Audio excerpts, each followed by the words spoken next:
క్రీస్తునాథుని యందు ప్రేమైన సహోదరి సహోదరులారా, మన అందరికీ కూడా నోబెల్ ప్రైజ్ గురించి తెలుసు.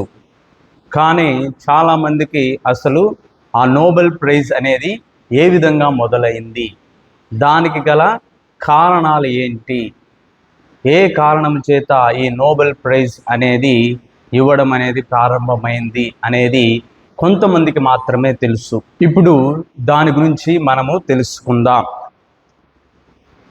ఆల్ఫ్రెడ్ నోబెల్ అనే వ్యక్తి ఫ్రాన్స్లోని స్వీడన్ దేశంలో అతడు జన్మించాడు.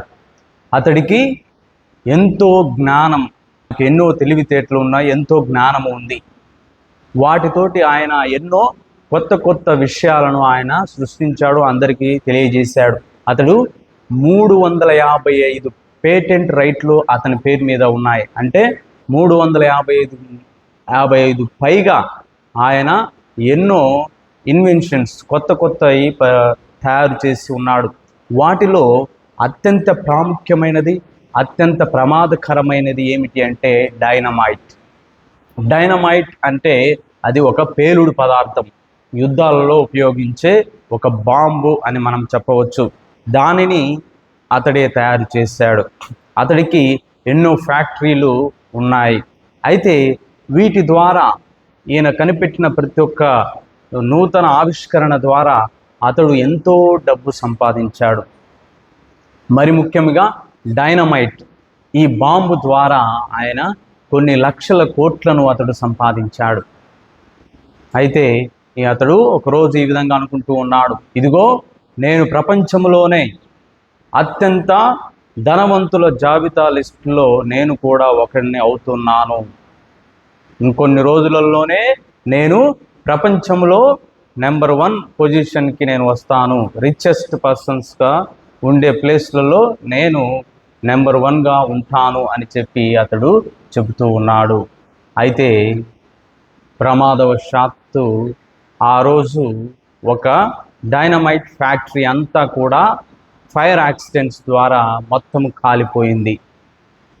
అయితే ఆ కాలిపోయిన సమయంలో ఆల్ఫ్రెడ్ నోబెల్ యొక్క తమ్ముడు లుడ్విగ్ నోబెల్ అనే వ్యక్తి ఆ ఫ్యాక్టరీలో ఉండి అతడు మరణించాడు.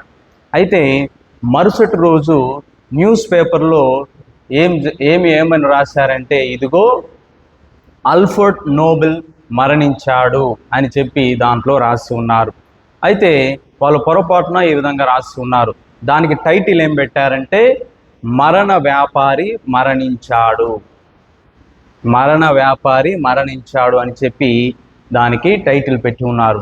అది ఆ న్యూస్ పేపరు ఆల్ఫ్రెడ్ నోబెల్ అనే వ్యక్తి చూసి అయ్యో, నేను మరణిస్తే నా గురించి ప్రజలందరూ ఇదే అనుకునేది, నేను ఎన్నో లక్షల కోట్లు సంపాదించాను, నేను అందరికన్నా మొట్టమొదటి స్థానంలో, రిచెస్ట్ పర్సన్లో మొట్టమొదటి స్థానంలో నేను ఉండబోతున్నాను, అయినా కానీ ప్రజలు నన్ను ఈ విధంగా గుర్తించేది అని చెప్పి అప్పుడు ఇదిగో నా ద్వారా, ఈ డైనమైట్ అనే బాంబు ద్వారా ఎంతోమంది మరణించారు, నేను చేసిన ఈ ఆవిష్కరణ వలనే ఎంతోమంది మరణానికి నేను కారకున్నయ్యాను, ఇక నుండైనా నేను దీన్ని ఆపివేయాలి అని చెప్పి ఆ పనిని ఆపివేసి అతడు సంపాదించిన డబ్బంతా కూడా ఇదిగో ఎవరైతే ఫిజిక్స్, కెమిస్ట్రీ, ఎకనామిక్స్లో కొత్త కొత్త ఆవిష్కరణలు చేస్తారో వాళ్ళకి నోబెల్ ప్రైజ్గా ఇవ్వండి అని చెప్పి, అదే విధముగా ప్రపంచ శాంతి కోసం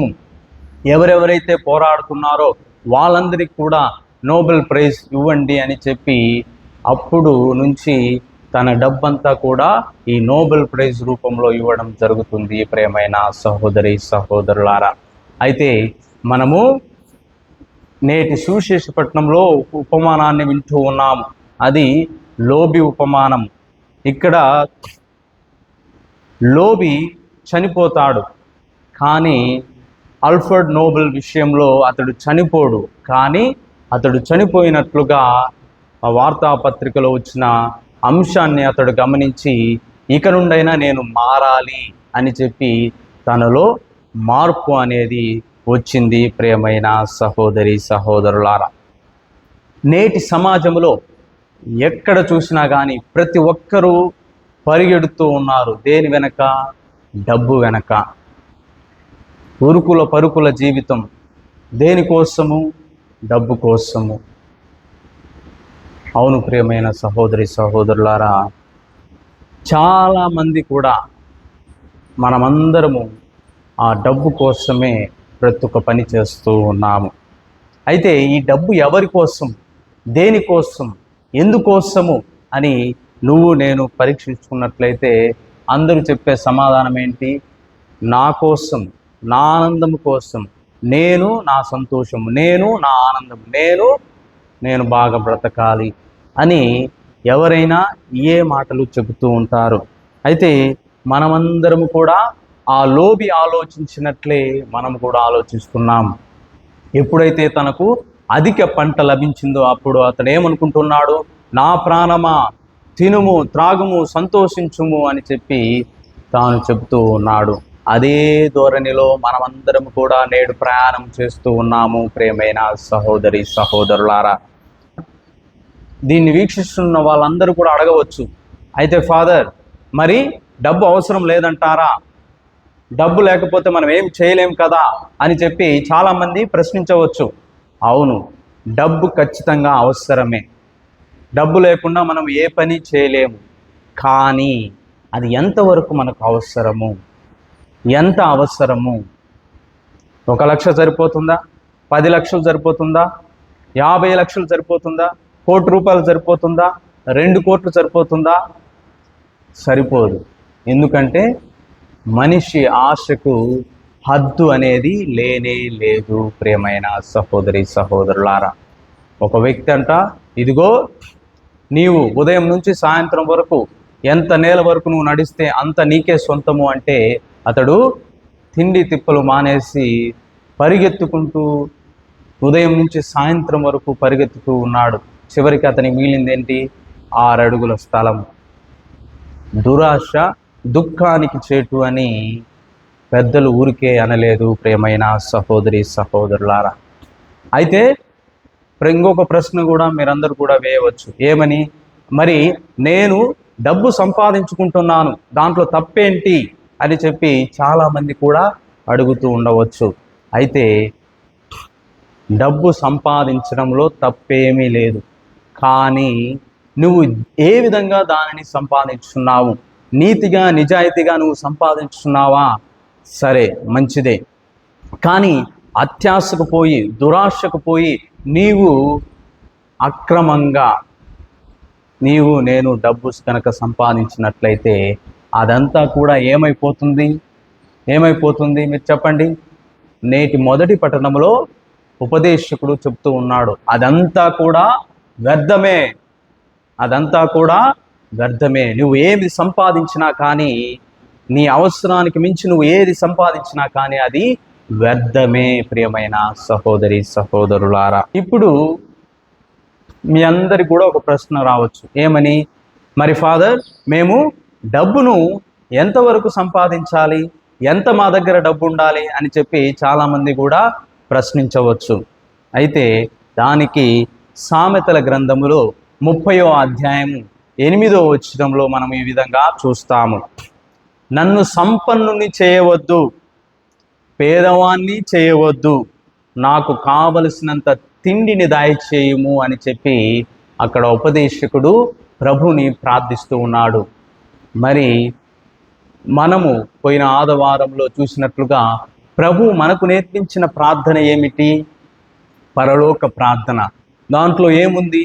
నానాటికి కావలసిన ఆహారము నేటికి నాకు దయచేయము, నాకు అనుగ్రహింపుము అని చెప్పి ప్రభువే ప్రార్థించమంటూ ఉన్నాడు. అది ఈ ప్రార్థన మన ప్రార్థన అయి ఉండాలి ప్రియమైన సహోదరి సహోదరులారా. మరి అదే సామెతల గ్రంథము 30వ అధ్యాయము 9వ వచనంలో ఈ విధంగా రాయబడి ఉంది, నాకు అధిక సంపదలు ఇచ్చినచో నేను ధిక్కరించి ప్రభు ఎవడు అని చెప్పి నేను ప్రశ్నించవచ్చు. లేమి కలిగినచో దొంగలించి నా దేవుడైన నీకు అపఖ్యాతి తెచ్చదనేమో అని చెప్పి అతడు ప్రార్థనను ప్రార్థిస్తూ ఉన్నాడు. మరి మన అందరి ప్రార్థన కూడా ఈ విధంగా ఉండాలి. మనకు ఏది కావాలో దానిని పొందితే చాలు. ప్రియమైన సహోదరి సహోదరులారా, ఈ లోకంలోని వస్తువులన్నీ మనకు అవసరము లేదు. మనకి ఏది అవసరము? ఇదిగో ఆ పరలోకములో ఉన్న వస్తువులే మనకు అవసరము. నేడు మనము 2వ పట్టణంలో చూసినట్లయితే పునీత పౌలు గారు తెలియజేస్తూ ఉన్నారు, ఇహలోక వస్తువులపై మన మనస్సులను లగ్నము చేయక పరలోక వస్తువులపై మన మనస్సులను లగ్నము చేయాలి అని చెప్పి తెలియజేస్తూ ఉన్నాడు. మరి మన మనస్సు ఎక్కడ ఉంది? మన మనస్సు ఏ వస్తువులపైన ఉంది? ఇహలోక వస్తువులపై ఉందా, లేదా ఆ పరలోక వస్తువులపై ఉందా అని మనమందరం కూడా ఒకసారి ఆత్మ పరిశీలన చేసుకోవాలి. ప్రియమైన సహోదరులారా, మనకు ఆశ కలిగి జీవించడంలో తప్పు లేదు, కానీ అత్యాశకు పోరాదు. ఒక్కసారిగా తన పంట అంతా తన చేతికి వచ్చేసరికి తన కళ్ళు నెత్తికెక్కాయి. ప్రభువుని మరచిపోయి జీవించాడు. నా ప్రాణమా తినుము త్రాగుము అని చెప్పి అతడు ఇహలోక వస్తువులపై, ఇహలోక వ్యామోహాలపై తన మనస్సును లగ్నము చేసి ఉన్నాడు. ప్రియమైన సహోదరి సహోదరులారా, కానీ శాశ్వతమైన పరలోక వస్తువులపై తన మనస్సును లగ్నము చేయలేదు. అందుకనే మనం పరిశుద్ధ గ్రంథంలో వింటూ ఉంటాము, ఏలైనా నీ సంపదలు ఉన్న చోటనే నీ మనస్సు కూడా ఉంటుంది అని చెప్పి మనము వింటూ ఉన్నాము. అందరము కూడా ఆ లోబి వలె జీవించకుండా, అదే విధముగా ఆల్ఫ్రెడ్ నోబెల్ తాను మారు మనస్సు పొందక ముందు ఉన్నట్లు ఉండకుండా తాను మారు మనస్సు పొంది ఇహలోక వస్తువులు శాశ్వతము కాదు, ఈ ధనమంతా శాశ్వతము కాదు, దైవమే శాశ్వతము అని గ్రహించి మారు మనస్సు పొందిన బిడ్డలుగా మనము కూడా ఆ విధంగా తయారు కావాలి. ఆ విధంగా జీవించుటకు మనకు కావలసిన శక్తిని, బలమును దయచేయమని చెప్పి ఈ దీపబలి పూజలో ప్రార్థన చేసుకుందాం.